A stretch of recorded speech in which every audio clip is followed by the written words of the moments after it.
আসসালামু আলাইকুম, কেমন আছেন সবাই? আশা করি ভালো আছেন। আমি আল্লাহর রহমতে ভালো আছি। এই জায়গাটা অনেকেরই চেনা, আশেপাশে এটা ফেরিঘাট।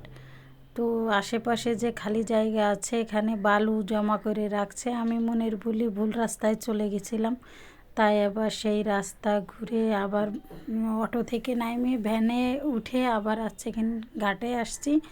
আমি যাব অনেক দূরে, তা আমি তো জানতাম না যে এদিক দিয়ে গেলে সুবিধা হবে, তাই জন্য আবার ফিরে আসলাম। এই সব বালু খালি জায়গা যত আছে মানুষ বাড়ি করার জন্য রাইখে দিছে। আস্তে আস্তে এরকম থাকবে না, এখানেও পুরো বাড়ি ঘর হয়ে যাবে, কারণ আগে তো এত বাড়ি ঘর ছিল না। তারপরে চলে যাচ্ছি ঘাটে। ঘাটে যাওয়ার পরে তো একটা মামার সাথে দেখা হয়েছিল, সে মামার ভিডিও তো অনেকেই দেখছেন। তারপরে কেন আমরা ঘাট পার হয়ে চলে যাব।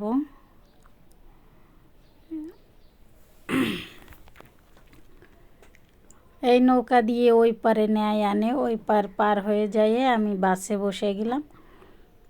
বাসে বসার পরে দেখলাম পিছনে অনেকটাই খালি।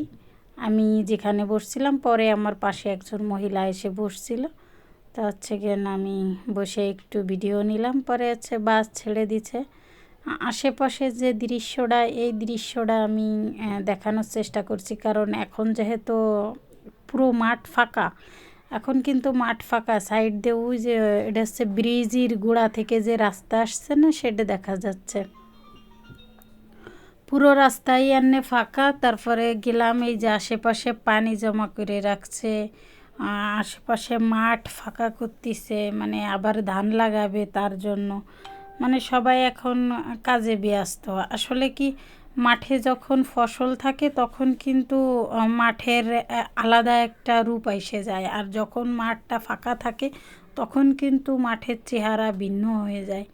এই সাইড দিয়ে পুকুরির মতো মাছ ছাড়িয়ে রাখছে, আমার কাছে অনেকটা ভালোই লাগছে। তার জন্য আরও নতুন রাস্তা অনেক দিন পর যাচ্ছি এইখান দিয়ে, তার জন্য আপনাদের সাথে শেয়ার করলাম। পরে গিয়ে আসার সময় অন্য সাইড দেখানোর চেষ্টা করছি। দেখেন এই সাইডই একদম ফলট করা, এখানে ধান লাগাবে, তাই মানুষ পরিষ্কার করতেছে, সেটাও আমি একটু দেখানোর চেষ্টা করলাম। একদম এটা আসার পথে ঘাটের পাশেই। পরে গেন এখান দিয়ে মাছও ধরছে মানুষ, খালি জায়গা, এখানে মারামারি হয়েছিল অনেকটা সময়, এই জায়গায় আমরা দাঁড়াইছিলাম গাড়ির ভিতরে। পরে যখন গাড়ি আসছে, এখান দিয়েও কিন্তু মানুষ বালু ভরে ফেলাইছে বাড়ি করার জন্য। সামনে গিয়ে যেটা দেখতে পারলাম, এটা খুঁটি বানায় রাখছে। আর আরও একটু সামনে যেয়ে দেখলাম পুরো কাঠের ব্রিজ।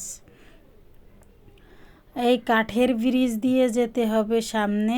এর আরও একটা ভিডিও আছে, এই যখন এই কাঠের ব্রিজটা অনেকটা তলায় থাকে, এইটা পুরো পানি দিয়ে ভরা থাকে।